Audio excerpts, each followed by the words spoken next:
But I will say I had a couple of inspired moments where I was Waymoing every day to and from work. Girl, no, you weren't. That's cuckoo. It was kind of cuckoo, you guys. Hi, everyone. Welcome back to our episode 2 of They Deserve to Know. Duh. If you guys recall, last week we were matching with our different overalls.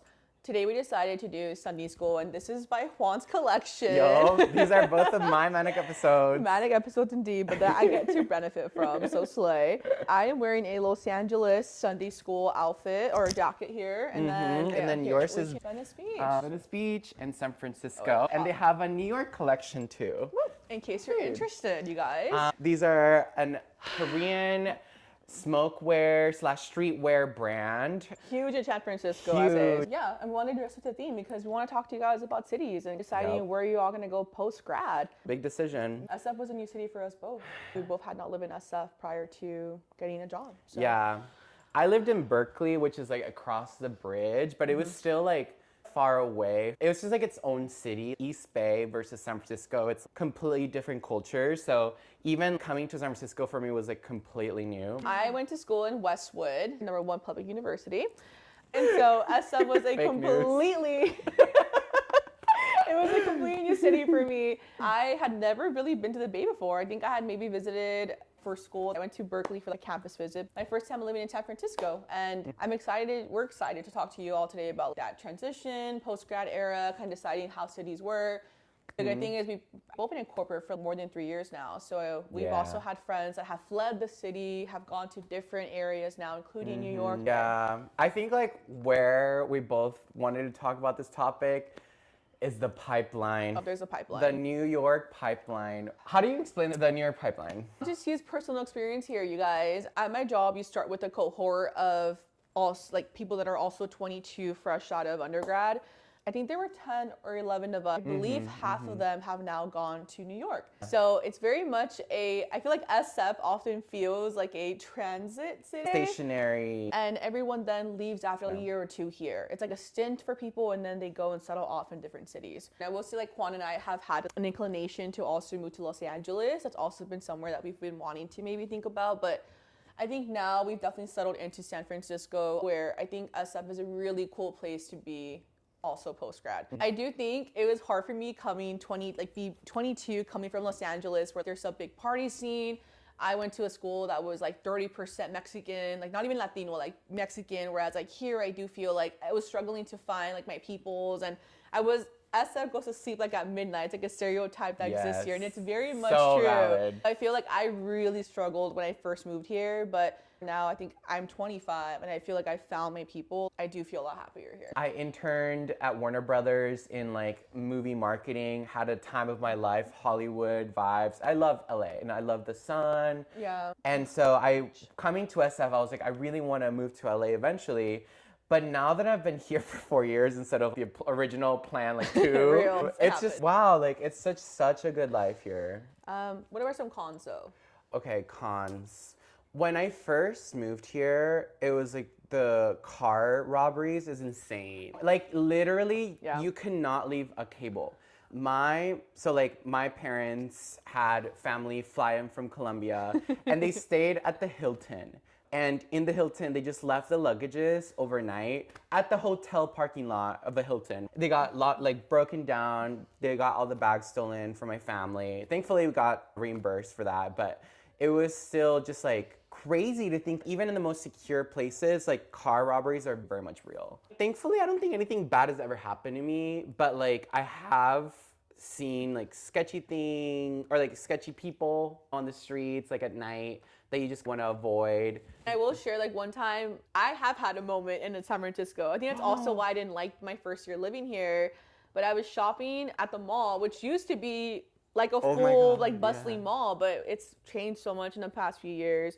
And I was shopping at the Sephora. I think I was looking for like a new mascara or something. And So I bumped into someone and that man ended up kicking me. Like he kicked my ankle, which was Girl. insane. And I think that had happened in like June or July and I moved here in like May. So within like 2 months, I had a violent thing happen to me, and I was just like, "Oh my gosh, I moved to Gotham City." Like that's literally how I felt. I felt like I was like Batman. Like I was like, "What is happening right now?" And it was really harsh because I was trying so hard to like the city, but then that happening to me burst my bubble of, "Oh my God, new city, 22," and yeah, it was definitely hard. And you had a bruise. Yeah, I did have a It was bruise, crazy. and like I had to fill out an incident report. It became a whole thing, which was kind of cuckoo. That's why it was so crazy. Yeah, that happened to me too. So we're connected, twin You've flames. been there. Literally, like after Britney's story, a month later, crazy. It's cuckoo. The same freaking Sephora, like on the financial district, walking in. This man was stealing from the store, and he comes out. And he throws a punch at my face. Thankfully, someone was there with me and pulled me back, and then I dodged it, barely missing it. I felt it like barely touching the side of my head, but he threw a full punch at the same Sephora. That was cuckoo. Yes. No, you're so right. I think it's closed down now. Like, I do feel so much safer, which is why I hate. It's gotten better. Yes, I do like sharing that story because I do feel like it makes people feel scared. And like in the media, like SF is portrayed really bad. Not to say that that doesn't exist, because obviously it does exist.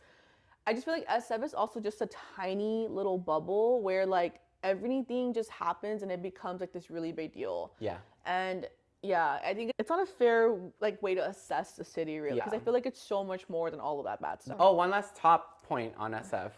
Going out on SF. Brittany, what is our favorite thing to do? The Daygers? The Daygers. Daygers are in. So let me put you in. Daygers are in, nights are out. Let me give you the reasons for this. Okay, so our favorite activity to do with our friends is we'll meet up at 2 p.m. on a nice sunny day like today, and we'll start pre-gaming, having some drinkities, and then we go out to the club. And there's this club that's outdoorsy that we love to go to. It has an outdoor DJ. It's really nice because you're outdoors the whole time. It's like sunny. So fun. With friends. We get for like 4 hours, and then we'll go at 6. We do long pre-games. Yeah, we love our long pre-games. And then we end the night at 10, get some Mexican food, get some late night tacos. And then Mission. We're home by 12. And then you have no hangover the next day. Like, it was so great. You have your whole Sunday. It is true. Your Sunday, you wake up fine. You can sober up by the time you get home. It's true. So that is our take on SF. Wow. If you guys are ever in the city and you see us, like Juan said, let us know. We do love San Francisco. She really has grown on me, and I think it's a big part. So let's take a quick pause from all the city talk. I feel like we've been talking a lot about these SF vibes. Get the vibes. But now let's talk about like corporate. Like, how do we have these conversations? How do we find opportunities in the cities that we want to go into? Oh, that's a really good topic. Within tech, or I guess like for our company, we can just tell you guys the tea on a little bit of the structure. So in our company, there's levels. So there's 1, 2, 3, 4, 5, right? And at every level, the roles have a different title, but once you're in your role and you get promoted to the next level, it's very similar responsibilities. Like the change is very little, very minimal. Like you're basically doing the same job, but you're just getting paid more, and then you have a new title and a new level. And so in our company, you have to find teams that are hiring for that new level. And so like some teams, they'll say, oh, we only accept level 4s or level 3s. But if you're a level 2, you can't apply for those roles. And so the only way to find opportunities is to climb a little bit. And so when we first joined in our lowest level, there just weren't a lot of opportunities. So we had to grind to like literally work so hard to get promoted. We got it done in a year, which is actually pretty quick in our company, for us to be able to have access to these other teams. And then like it doesn't stop there. You still have to know someone in the team. Right now it's just getting more competitive because it's an employer's market. There's fewer roles and a lot of employees applying for these roles. And so it is really important for you to know someone in the team or have some sort of direct experience with that team in order to even like land the interview, get interviewed, get considered. Definitely on the internal mobility part for sure. I definitely feel like locations, and we were talking about this earlier today actually, where like location and experience definitely matter. But I think a bigger emphasis, because we are like Gen Z, we're a little bit younger and like we're fresh in our careers. I do feel like we can go after the experience, like absolutely. I feel like the job is itself, and I think that comes again with whatever company you're in. Right now, again, employers market, so it comes down to we have to be competitive. That being said, though, I do feel like being able to network, and I think it's just as easy as also just asking your friends. We were literally a happy hour like 2 weeks ago, and Juan happened to recognize a recruiter that was at the table next to us. And our other friend who was currently just also got promoted, he is also looking for new roles, and Juan was just able to introduce them, and that was just like, hey girl, hey, meet him, and then hit it off. And it literally comes down to just knowing, like, your friends probably know people, and just have a simple conversation or just a simple hello. It was enough for, I think, them to just get each other's information and just start that pipeline, so that, or like the introduction, so that if there is a pipeline for a future job, he now knows someone because we happen to be at happy hour.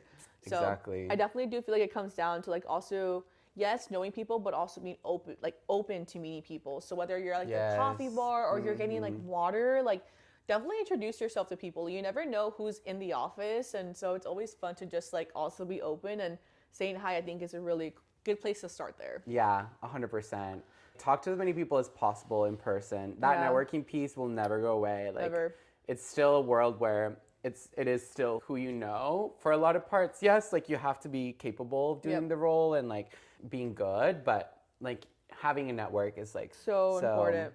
Yeah. Wait, okay, so like leadership, right? Like you mentioned, like how do we prepare leadership if, let's say, okay, we both want to move to New York? Like how do we go about those conversations? I definitely think for me, it's something that we had the first team manager, which is actually quite funny also, but I feel like that manager helped me a lot in just being able to build that executive presence. And one of those pieces was actually like always having a very prepped agenda for a one-on-one. I do think like after you've built trust with your manager, and it's obviously harder if you haven't built trust or you don't trust your manager, but in this case, I did trust my manager, and it's something that even when I was looking for new roles, I was very open about, and he actually also helped me interview for that role. I also just think having a really thorough one-on-one doc, I think is always helpful, and like being honest about like your intention, I think is also just going to be useful, because at that point, I feel like it only unlocked me being able to have coffee chats with like people that he happened to know from that team.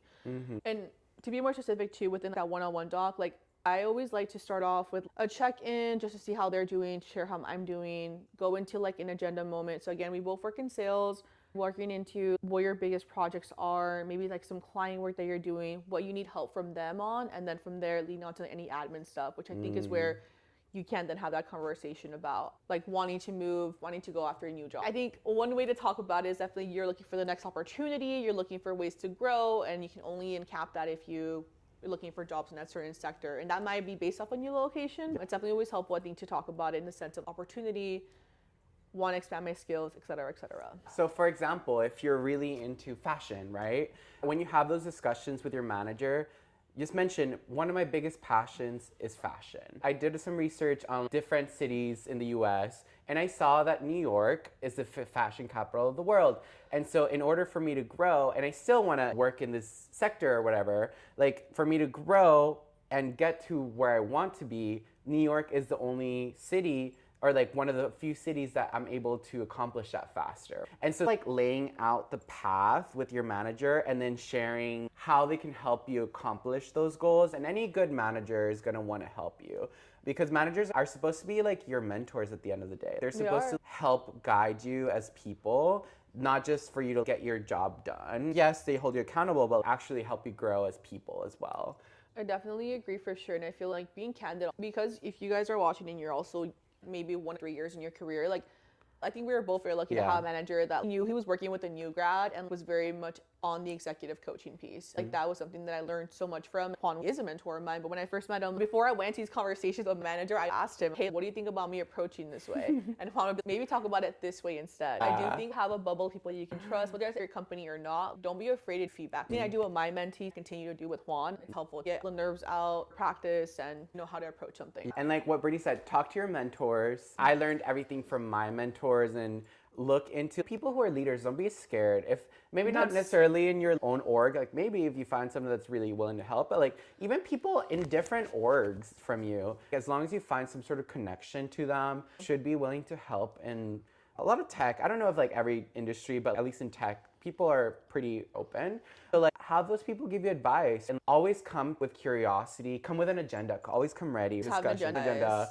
even with your mentors, don't just come and expect them to tell you what you need to do. It's true. Always be something of value. Like, I feel like a lot of you're asking them for help. You need to also have something where you can help them. I feel like that's always made us stand out a lot. I think Juan and I are also very proactive people, and we will also not only bring problems to leaders, but we'll hopefully also bring solutions. And I feel like 100%. that always is something that'll help you, I think, stand out also. I give something as simple as something administrative or something like, hey, this client, and I scaled this project based on this issue, and now you get to have this leader hopefully support you on this project also. So it's definitely like a sense of, it's a two-way street. You also want to bring them something of value also. I feel like we should share like a corporate tip of the week. I think this is it. Corporate tip of the week, you guys. What was it? Agenda for sure. Agenda. The Capricorn is showing. Yeah. I honestly think that, guys, like having an agenda, I think it just makes everything feel organized, but also like you look just so prepared. You put in time to create an agenda for this person. Like that person, I think, will take even more seriously. 100%.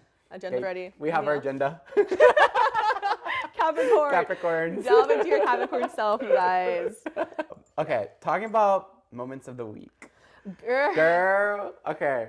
Should we Let's get do it. into spiral moment of the week? Spiral moment era. What is our spiral moment of the week? What is it? Waymo. Waymo. Oh my god. Okay, so Waymo. What is a Waymo? What is Waymo? A Waymo is an autonomous vehicle without a driver. Literally, in San Francisco, there's these like cars that are driving by the whole city and they have no drivers. And so what you do is you get the Waymo app, sort of like Uber. You literally call it, and then it comes up, rolls up. There's your little initials at the very top, so you know it's you. Walk in, unlock it with a button, and then you close the door, tap the button, and it gets you to your destination. No driver. It's kind of crazy, yeah. So why is there the spiral moment? Girl, well, okay, I'll share my side and then you can share yours. But I will say I had a couple of spiral moments where I was Waymoing every day to and from work. Girl, no, you weren't. That's cuckoo. It was kind of cuckoo, you guys. But I do feel, okay, one of the benefits of the Waymo also is that you are the only person in that car.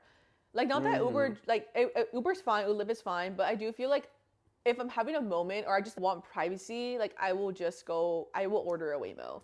You also get to choose like music, which I think is really fun. You're not asking anyone for anything. It's just like you choose your own music. And so you can charge stuff. You can also charge stuff. I also figured out you can connect your Google Assistant to the Waymo and play a radio based off of YouTube. So now if I want to listen to that, like I will literally just like, boop, boop, boop, and it actually starts playing automatically now, which is kind of crazy. So yeah, I love a Waymo. I think they're starting to come out in LA, like I think Arizona. So if you have a chance to take one, definitely take one. But definitely my spiral moment of the week because I don't live far from the Muni and here I am and I'm choosing to Waymo to work. That's cuckoo. Every day. Our household also has a car here. So like I was just being delusional, I think. Very Delulu moment, spiral moment of the week for sure. I was quickly humbled. I thought Juan would like kind of enable me. Like, you know what, babe? Like you can do it. Let it out. He was straight up like, that's cuckoo. Go take public transportation. And I was like, dang, the one friend that would do it for me, enable me. And he was like, no. Oh my God. He humbled me real quick. Let us know if we should do a podcast episode in a Waymo. I know, that'd be so fun. That'd be so interesting. Yes, we love Waymo though. Should we wrap up with our Los Angeles moment? Yeah, I feel let's like do that it. can be our last moment. Los Angeles, dear Los Angeles. Dear Los Angeles, here she is. Okay, this is our last city, you guys. We only covered on like the top. There's also like Chicago, even Miami. Love Miami. Love Miami. We love Miami. We would hella move there. We will have we a would Miami. eat up Miami. We will have a Miami we would moment. thrive. Love LA too. One thing I will say is no matter what, I know that I want to retire in Los Angeles. Yup. My family still like my best friends, some of them are still there as well, and so I definitely do feel like I want to end up in Los Angeles. I think I love LA. I think LA has a bit of everything, an incredible place to be. I really enjoyed it. I lived everywhere from like the 562 to 323 to 415. Like I lived all over these area codes now, and so I know the city I think pretty well now, and I would love to see how it's like in a post-grad era. Yeah, but yeah, I agree. So the Los Angeles pipeline, it's fewer in tech. I feel like it's really more niche if you're trying to go into entertainment tech. Yeah, that's true. Sort of like a Netflix vibe, like a YouTube vibe, like a, I don't know, like even TikTok I think is bigger in LA. But it is a growing city, but I feel like there's still just not as many opportunities there. The pros, though, I mean, the weather is insane. There's so much to do in LA too. And the beach. The beach. I love. Yes. Whenever I go with my parents, I make it a point to go. If I'm bored, I'm like, let me go be bored at the beach. The beach is 20 minutes away. Let me drive right now and go. Yeah. Food, bomb. Food is bomb in LA. I love the food there. And it's a little bit cheaper than SF in New York too, I would say so. which is incredible.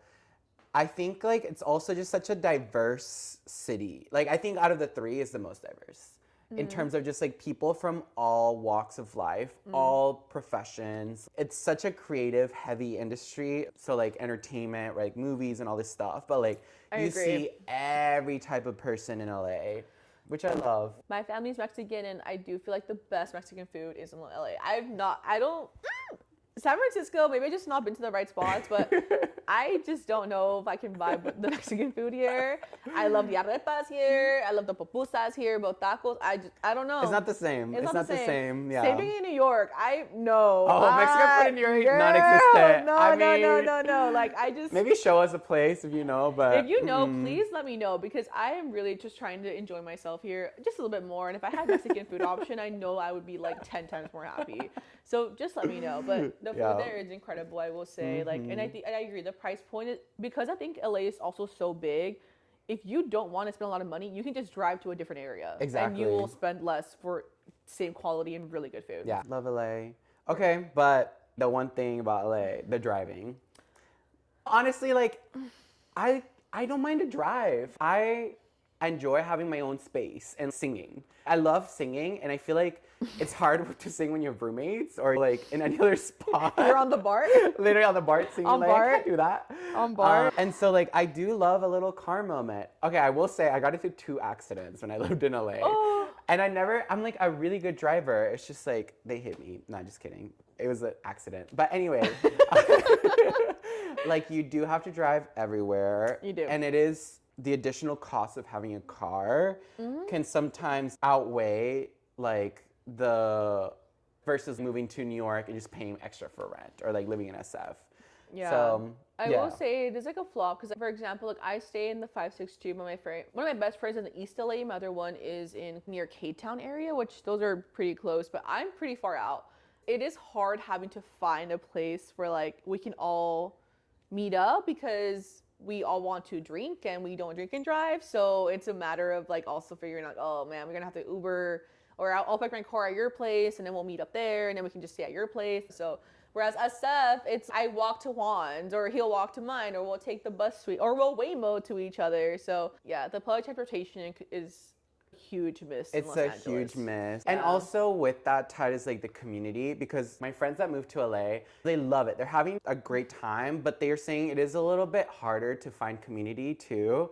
Just because you need to really plan if you want to see your friends. If they live in different cities, you have to make a whole day trip out of it because getting to each other's places is a whole thing and paying for parking and gas. Like, it's a lot of planning. Yeah. No, I agree. Anyway, wow. We covered a lot today. That was very chatty, you guys. We were chatty today. This was so much fun, Brittany. I love it. I love it too. New microphones. Hopefully you guys can hear us. Excited for the next outfit too, you guys. I know, you guys. We have a special moment for y'all next time. We're really excited. New setting. Guess which one of the 3 cities we'll be at. Yes. Let us know. Put it in the comments. Yeah. But thanks for joining again. And let us know what you want to hear about next. If there's something that resonated for you, if you have questions, we'll love to address your questions. Maybe one day we'll have like a Q&A podcast. That'll be cute. We can do that. Yes, if you guys are taking this back, or you guys also maybe want to ask us more, maybe you don't have the best manager relationship, let us know. It's something that we are here, and because we've learned so much, I think, from each other, from our workspaces, from other coworkers, please let us know. Like, we would love to be able to just kind of give back to y'all and like also share our learnings and figure out how we can hopefully get through things together. Period, Brit. And don't forget, they deserve to know. Duh. We love you guys. Bye. Ciao.